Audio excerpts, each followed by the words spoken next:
Los Angeles, to city planners, generally means the car, automobiles. It has some of the worst traffic congestion and some of the worst auto-oriented pollution in the country. LA tends to be a very image-conscious place, and the auto industry spends over $20 billion a year promoting automobiles. What would happen if transit agencies spent a similar amount promoting mass transit?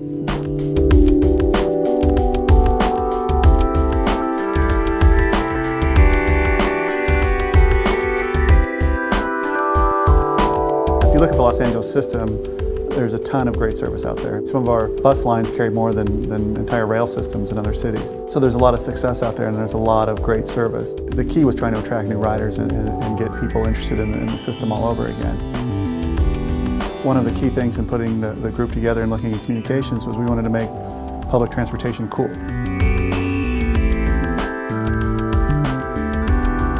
We're responsible for all of the creative elements that are at customer touch points.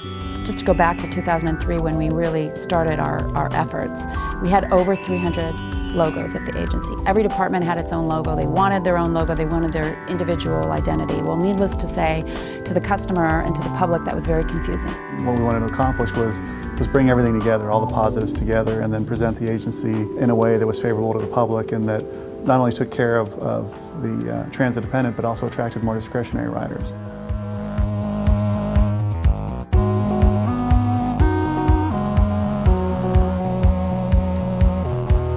That has been a very successful campaign for us. We call it our opposites or our problem solution campaign. We started off saying, you know, we really do want to position Metro as the solution. So we thought of all these different things that were problems, and then we tried to make Metro and its logo be the solution to all of these problems in Los Angeles. I think the Naughty and Nice campaign is hilarious, showing that cars on the road are not so good and that the bus is like the savior or the hero right now.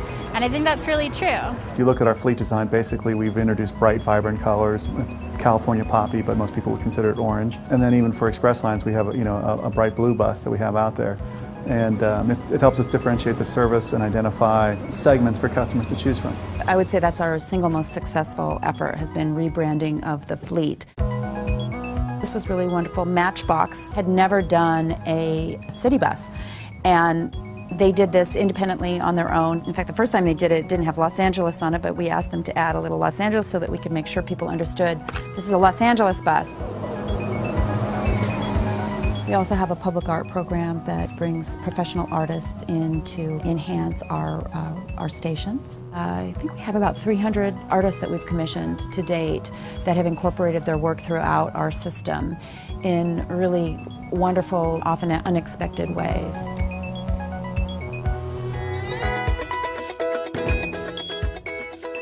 When I first got here, we had 22% of our riders were discretionary riders. There were people who chose to use the system, so about 1 out of 5 people. Since we implemented a lot of these communications programs and redesigned our fleet, we've raised that up to 36%.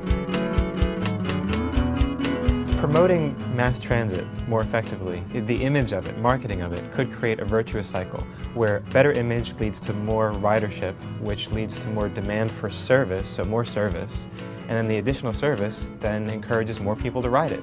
And this would be a great outcome.